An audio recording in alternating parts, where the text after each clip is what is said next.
Excellencies, ambassadors and high commissioners, and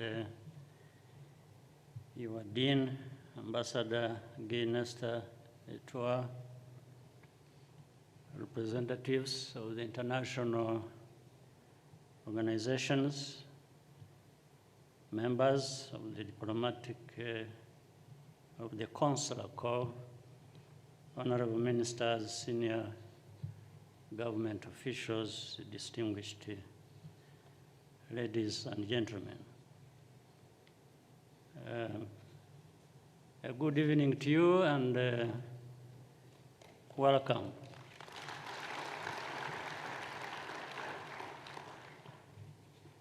Since I've spent a long time without getting together, because of the reasons explained earlier, you will bear with me if I take some time to engage you on a number of things, but also you allow me to, in the biggest part of my speech to you, to speak from the heart.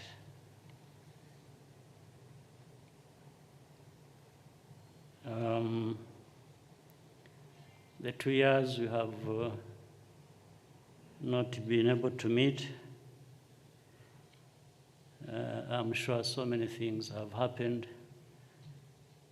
You have known here in Rwanda and where you come from, so many things happened.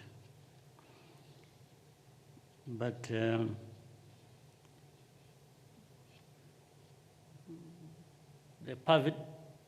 COVID pandemic found Rwanda was making decent progress in recovery from the history we all know that destroyed our nation.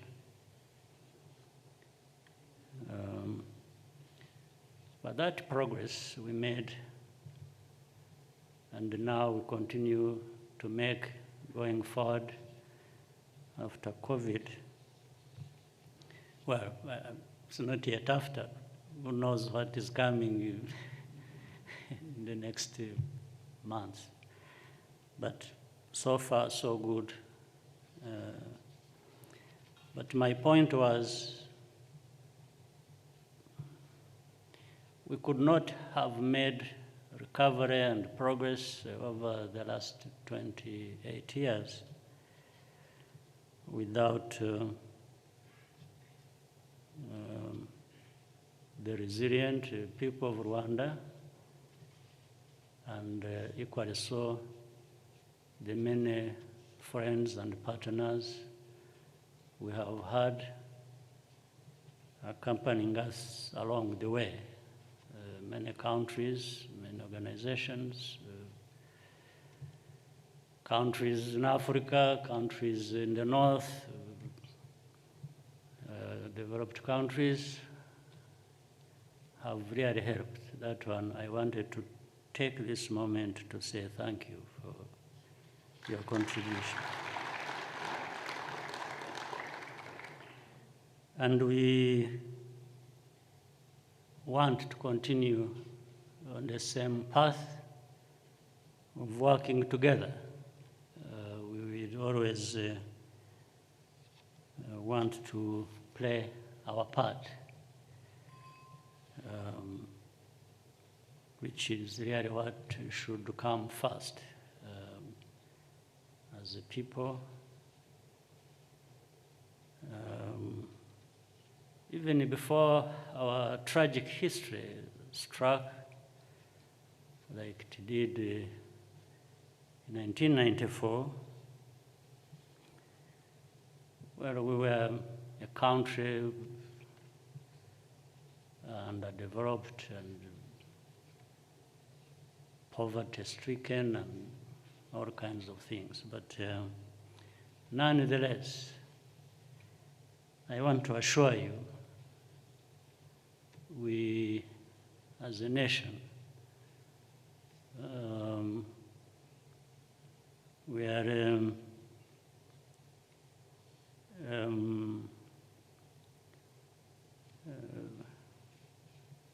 values-based people.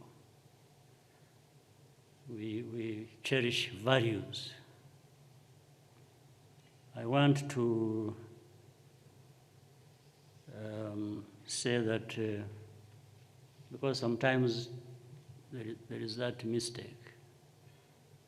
People think we are a people, meaning Rwanda, but also maybe the continent of Africa. We are a people who need to learn values from others. I want to disagree, absolutely. I think, and I will speak for first my country, I know better, but I think it's the same with other African countries. We have where we come from, we have our problems, but when it comes to values, we have values, absolutely. So even with those weaknesses in our societies, we still cherish values. And I'm speaking for Rwanda here, we very much do that.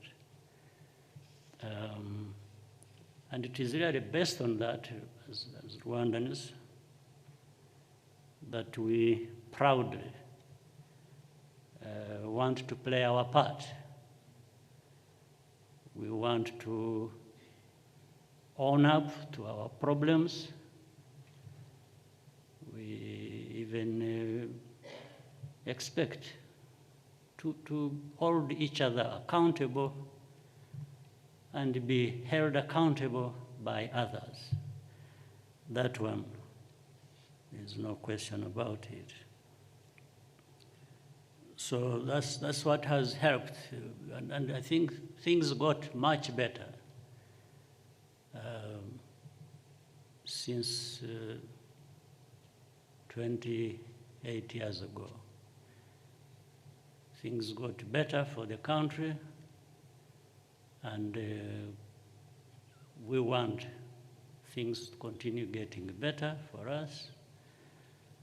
That is all about the investments we make every day, including the investments that come from those friends and partners I talked about. We want to invest well and invest so that we can keep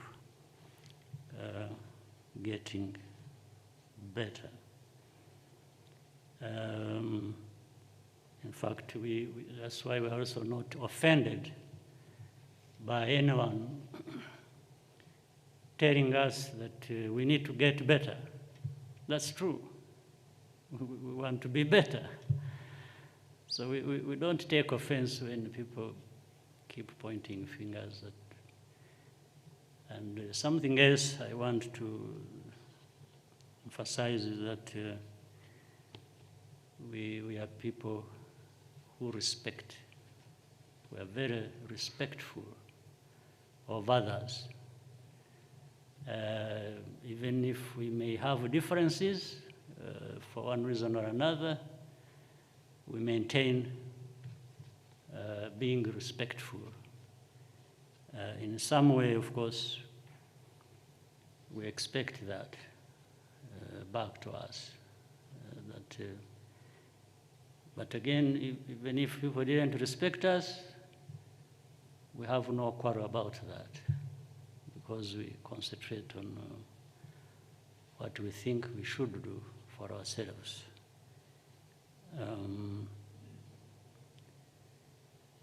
We have had a very tragic history, as I said. We have struggled, and we have concentrated on the side of our responsibilities. We did not choose to keep blaming others we could have blamed for our own problems. There are many who have a hand in our problems, but we don't take much time trying to apportion blame, because it doesn't make sense. It doesn't make us better. It doesn't make us stronger.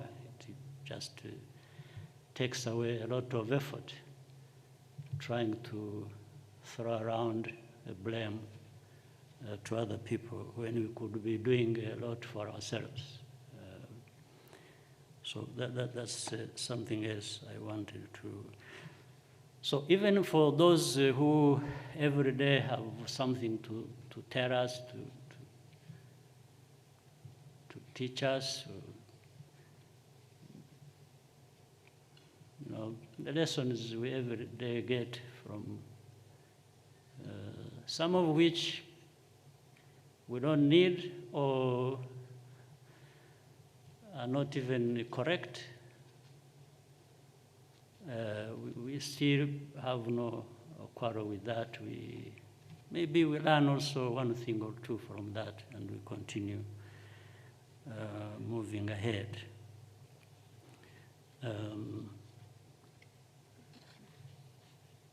Going back to who we are, and I just want to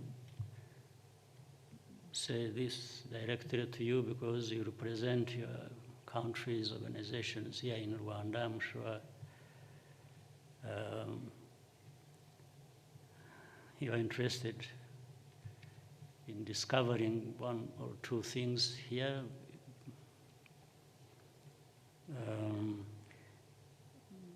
But what I've just finished talking about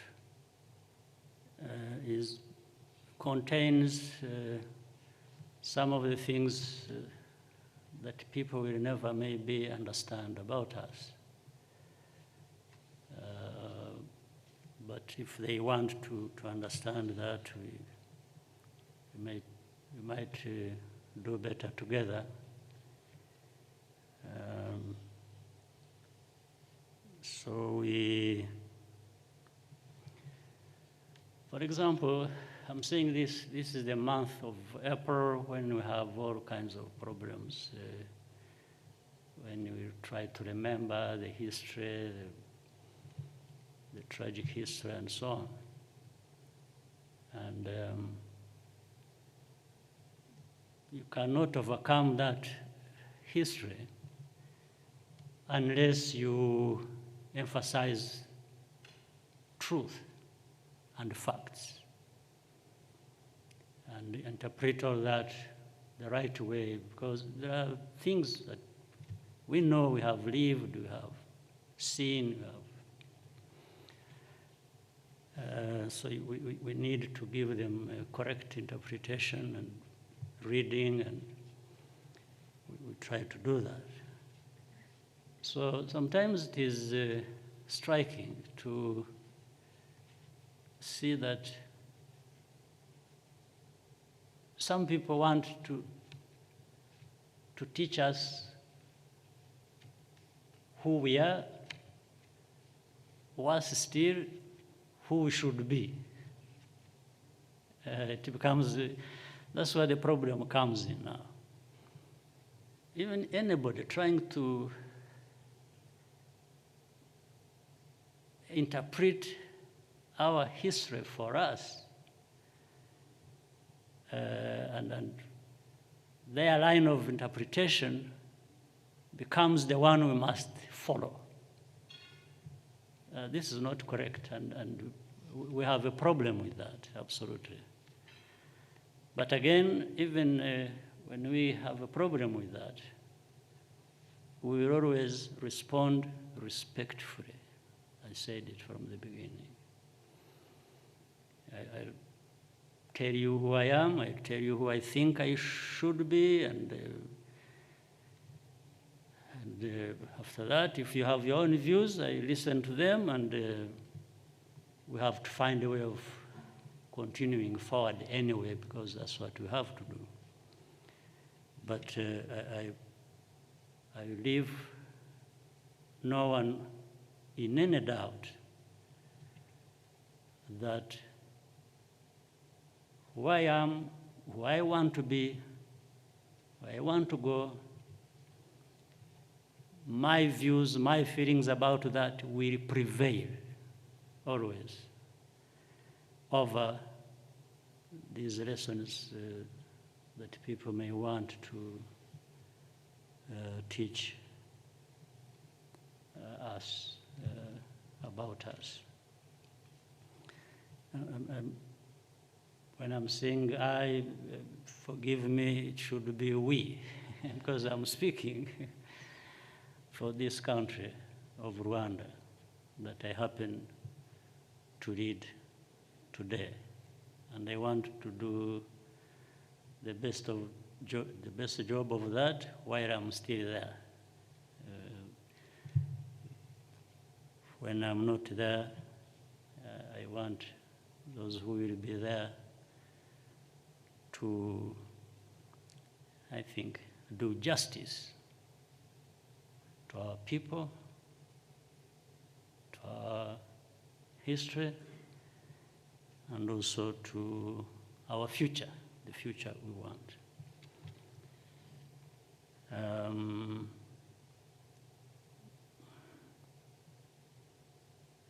You know, sometimes there's one case, single case, but which has a lot of meaning. You can read many things into it. You are aware of bringing celebrity status and hero status in our history. And people manufacture it through a movie, through a film. And take that even above the law. The law of our land, the law of our country, which actually would not pass the test of laws of other countries, even of those that think it should pass the test here in Rwanda. And expect us to, you know, there is a case which, I mean, I'm saying it is not a secret, everyone knows it here, where somebody belonged to, or created, or led several times back and forth, or groups, armed groups that have been linked to genocide, and so we have them here in the court of law. It's absolutely surprising that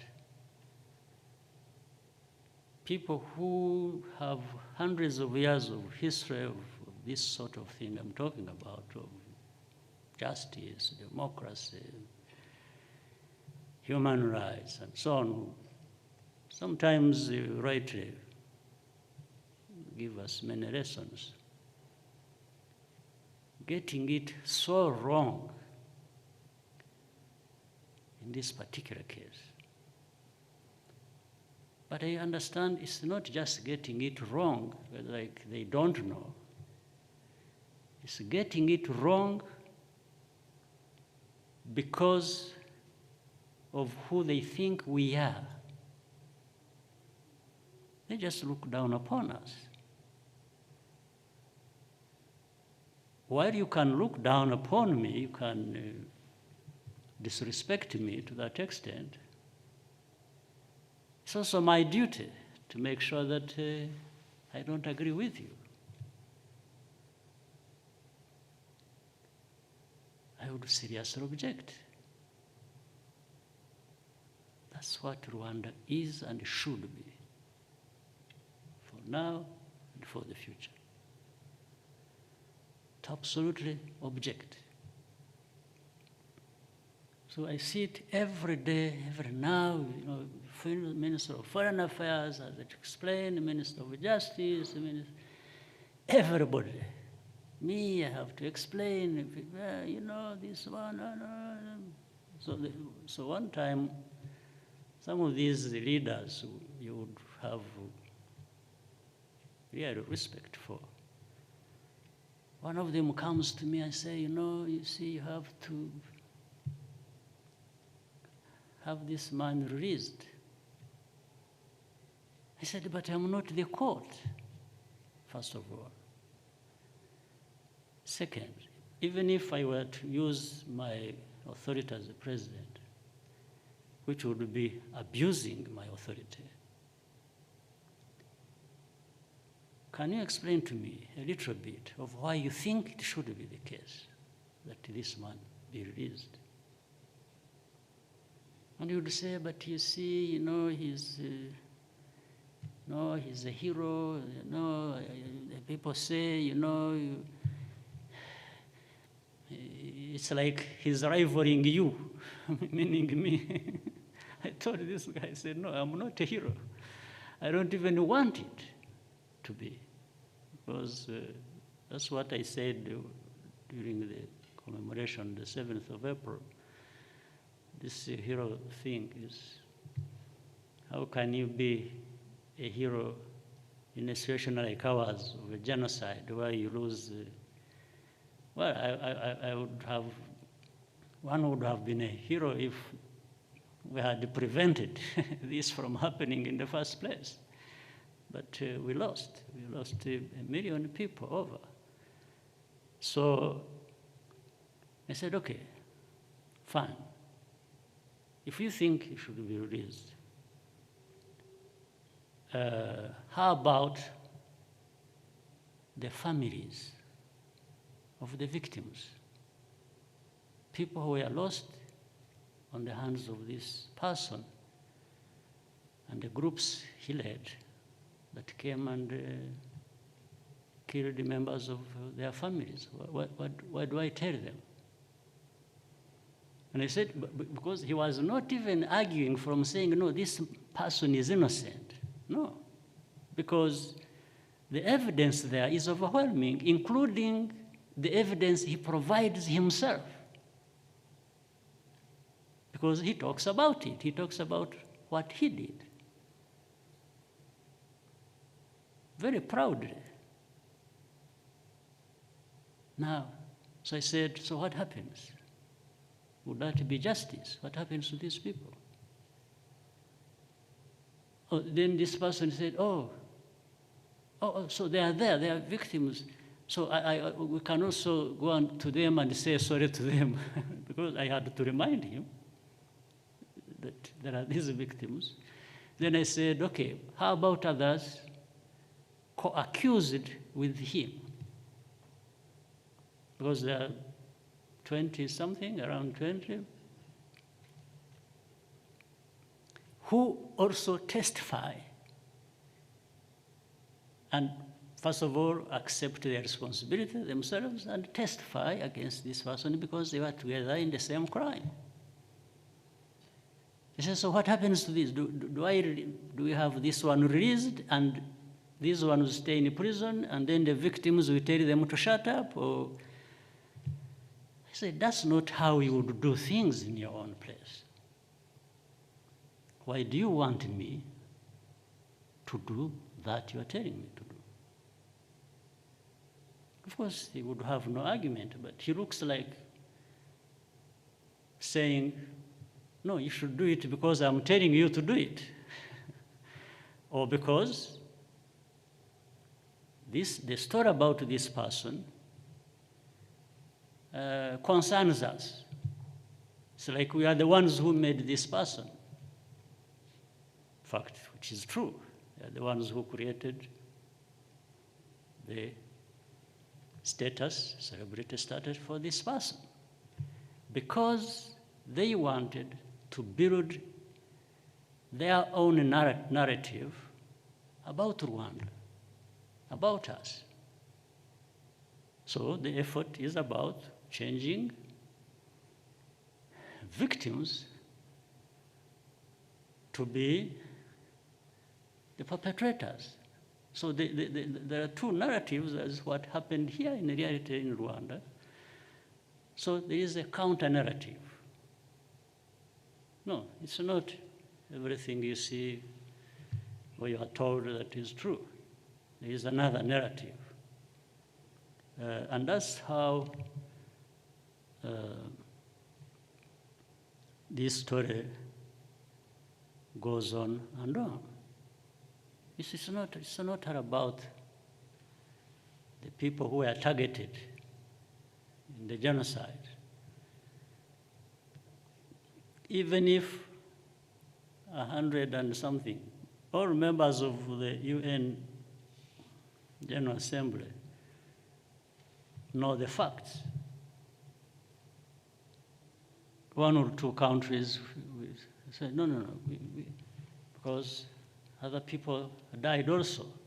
It's not just the Tutsis who died, it's the others. Now, that takes us back to find the interpretation. What do you mean when you're talking about a genocide? Is it just the numbers of people who have died?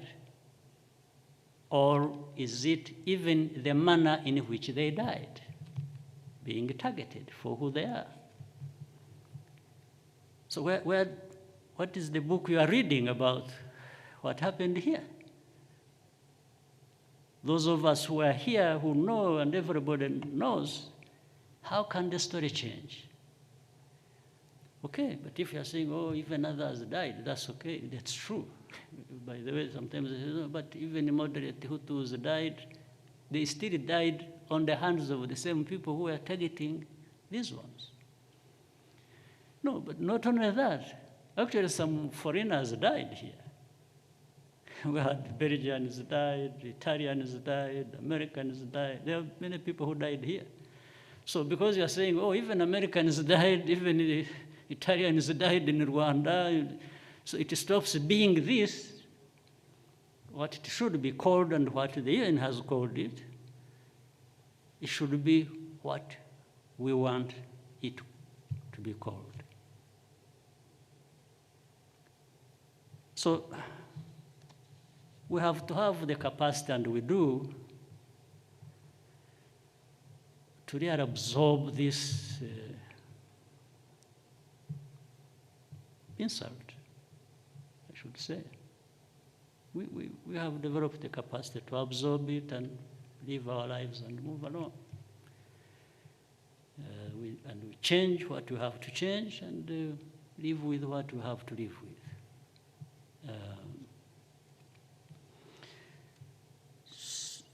I just wanted to be clear so that, and let me tell you, sometimes there are certain things about us, about our history, about the core of who we are, that no amount of intimidation can work here. I just want to I know maybe some people know it already, but I wanted it to come from my own mouth and tell you that some of these things. And I really hope that even when I'm not there, that these other good Rwandans will stand up to this kind of challenge we face every day. I really hope so. And I'm talking to you as friends, as partners, but I think I need to say this, and I repeat it even some other times, because it really burns in me to say it. So sometimes I have to release it and let it go. that for this precious small land of ours, we've fought and bred for and to put on the right path, and that anyone can come and of course, it becomes easier when they use Rwandans themselves. We see them every day, everywhere. But so because of that narrative, some people outside there trying to help amplify their nonsense.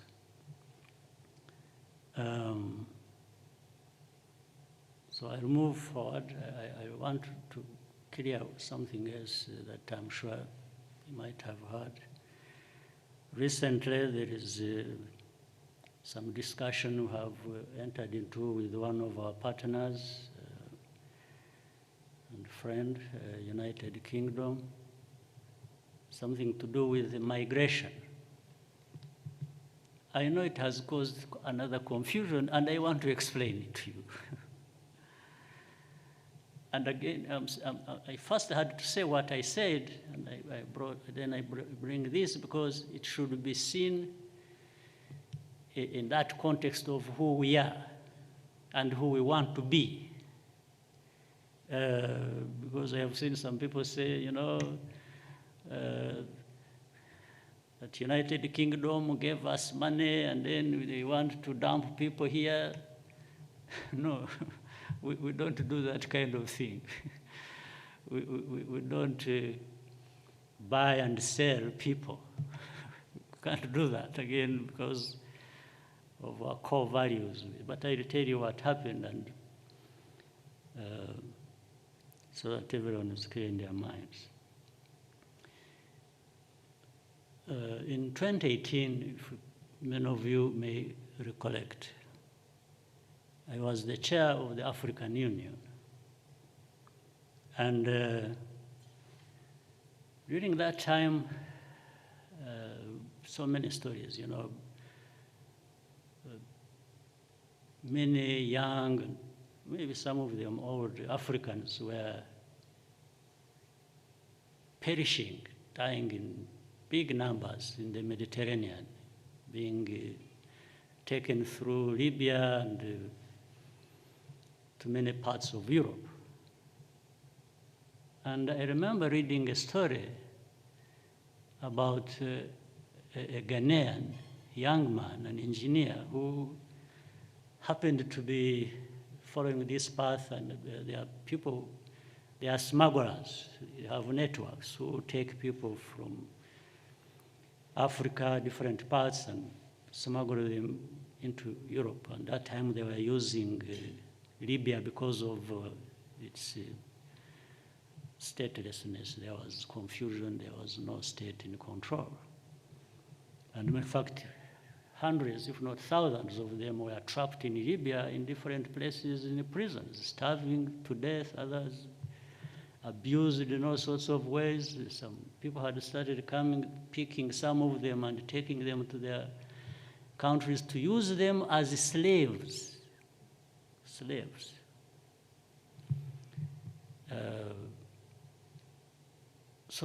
And we were somewhere discussing with some of the leaders, and I was telling them, why don't we address this problem? I said, for example, for me, I am not just going to suggest this theoretically that it can work. I want to even provide an example. I said, let's find ways. If we got all these people trapped in Libya who they can't go back to where they came from, they can't move ahead to Europe where they wanted to go. And I told them, I can assure you, with all our weaknesses and whatever we have in our country, these people, if they were brought to Rwanda, they would live a better life than they are living in Libya, in these prisons. And I said, so if we brought them, then other countries interested in helping in this program we can do the following. One, we can ask these people whether they want to go back to where they came from, now that they found themselves mistaken and in a very terrible situation in Libya. They may end up wanting to go back home. Because I had read that story of the Ghanaian I was telling you, who was, for him, he was an educated man, young man, but I think illusioned about. I think he was an engineer. I read it, but for some reason he wasn't employed. And so the networks that were smuggling people to Europe took him. And when he was in Libya, he got stuck. He found he was not going forward. So he had paid some amount of money which he got from his parents. You remember the story we were talking about, $800 or $900 he had been paying through to these smugglers. And so he started negotiating with the smugglers to take him back, and he would pay the same amount of, again, the same amount of money, which means 1,600 or 1,800. But this time he didn't have it. It would be paid when he got back to Ghana by, I think, his parents. So the smugglers took him back. But this is because he discovered there was no way of continuing to Europe. But even if he had reached Europe, by the way, I'm not sure, maybe what he had in mind he would become or was going to be the case. Maybe he was just going to be the same person as he was in Ghana, even in Europe, wherever he would be. He wasn't going to get that good living now. But anyway, so agreed, if they arrived here, they could easily be taken back home if they choose to go back home. Second,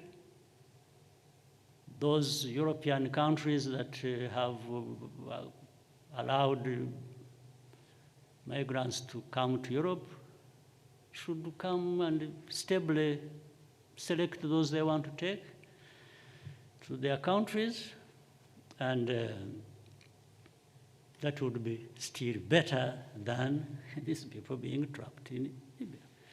Then third, we provided another option.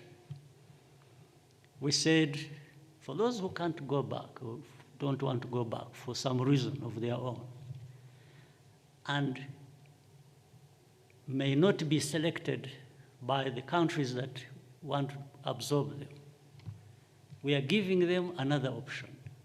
We can actually find ways in which they can stay here. There were these three options in 2018. So I think that's how now this new situation developed, with the UK and others contacting us. It's like they learned from this case and said, can we have people processed here stably instead of being smuggled into our countries and doing this and that? And this time, they are not just going to be Africans. They may be, a number of them Africans. They're going to be other people from other countries. We allowed people from Afghanistan to come here. Even now, there are still students who were brought here. They are still staying with us. So I'm saying there are things that have really changed about us. And that's why I'm saying we don't have to learn values from anybody ourselves. We have values in us that we go by. So we can absorb Afghanistan, people from Afghanistan, from wherever, and if they are from Africa, we are even happier because they are like, we take them like family. So when the UK approached us and because of that problem they have. I think they are smuggling people in these countries, left, right, center. So if we could talk about how to deal with that problem, we are happy to deal with that problem. There is, I understand Denmark. So there is nothing bad about this. There is nothing we can't be transparent about this. There is nothing. So this is what it is. So, and this is who we are too. So I wanted to clear this, please. We are not. No. This is why I was saying there are things you can't buy about us. Yes, we are who we are, and we are proud people too. We are not. So we are not involved in buying and selling of people, Rwanda and the UK, or anybody. No, it's just a problem that people will have different views about it. They look at it differently. They're not happy about it. That's okay. People will have look at, but at the end of the day, you've got to do something. You have to decide which way you do, going through different processes, and in fact, in 2014 or 15, I predicted this problem. I don't know if anybody here remembers. I think we were in Amsterdam, and I was addressing Rwandans. It was Rwanda Day. Does anybody remember which year that was? I think it was 2014 or 20. And I told these Rwandans, they had come in thousands, about 5,000 Rwandans had come from the whole of Europe. And I asked them how they had come to Europe. Some of them explained, and I told them, I said, you know what? Some of you came here by telling lies. I said, there are some of you who came genuinely to Europe and were received. I'm happy for you. But there are many of you who told lies. I said, some of you told lies as victims of politics in Rwanda, others. I said, actually, some of you committed crimes in Rwanda. And then you come here as innocent people running away from something, from the evil government of Rwanda. I said, but one time, that's what I told them. I said, one time, this Europe you are taking advantage of. Because I think in Europe, I think you also have some confusion. Because they would, anybody who would, hey, you know, I'm dying, Kagame was going to kill me, and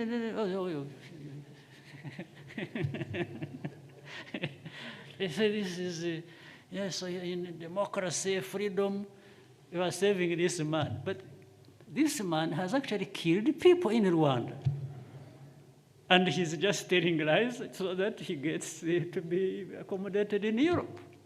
I told them that time, 2014.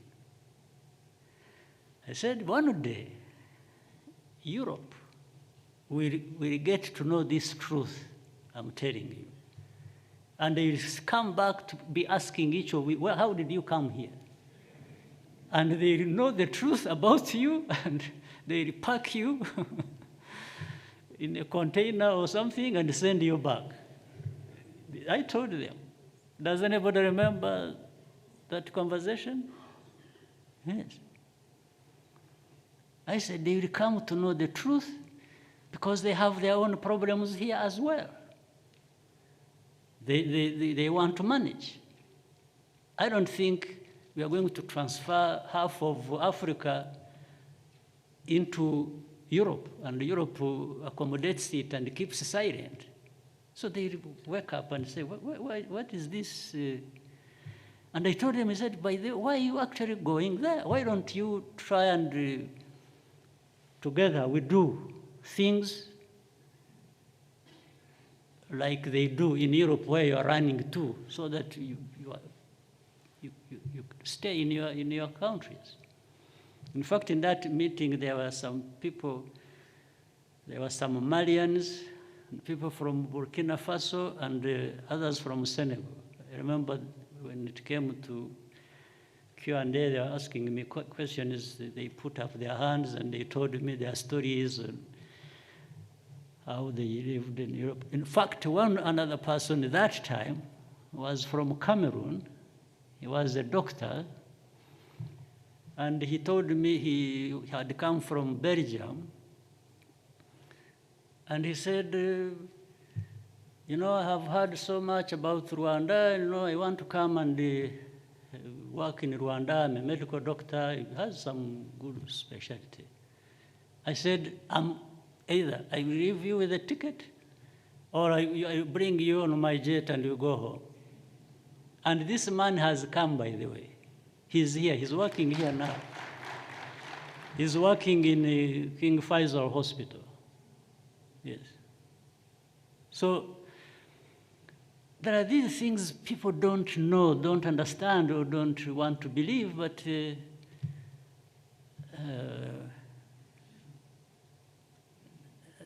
I thought I needed to say it. Yes, people need to understand us and understand the situation between us and them and others. But and I wanted to emphasize, we learn lessons, we do, but we learn lessons we have to learn. In fact, I hope in the UK, when they send these people, they should send to us. Some people they have accommodated for over 15 years who committed crimes here, actually. We sent case files and, investigated. These are clear case files. Yes. Instead of being accommodated in that beautiful place in the UK, actually these people should be in jail, either in the UK or here. But they shouldn't be, because that is for sure. There are about 5 or 6, I don't remember the number. So, and again, to prove to you that we are people really, that people should understand us better. You are aware that even when we were dealing with the worst situation anyone had to deal with, do you remember that is a time we actually abolished death sentence, right? Why could we have done that? You think anybody forced us to do it? Because those who could have forced us, or who sometimes make a mess of things like this, for them they still have death penalty in their laws. They still hang people. And I don't think there is anybody in the world, at that time we abolished the death penalty, had better justification to hang people like we did have justification. Nobody. Yes, we're dealing with mass murderers. So, but realistically, we're even saying, but how do you hang 1,000 people? We said this hanging of people, like some people do, is just, or how do you hang some and leave others when it is the same crime they have committed? So we decided to abolish the death sentence. Isn't this remarkable, in my view, that the people of Rwanda decided that death penalty be abolished at the wrong time. The worst time. This was the time not to do that, because there was urgency to actually hang people for killing our innocent people. So I just say a few, but I thought I needed to offload some of these things on you, and so that they don't remain in my chest.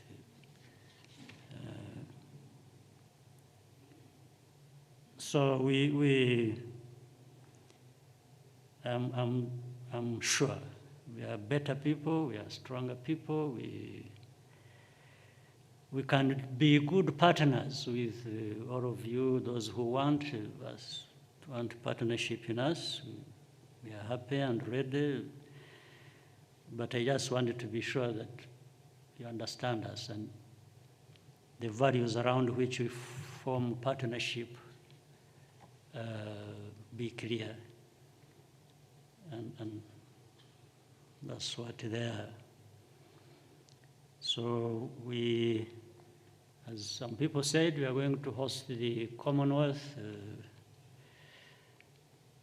heads of government meeting here in Rwanda, and for those who are members of the Commonwealth, and I wanted to say your country delegations, your leaders, we will do our best to make them feel welcome to Rwanda and for this meeting.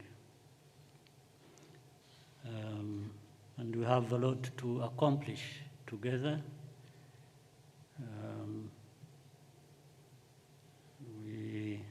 In our case, we always strive to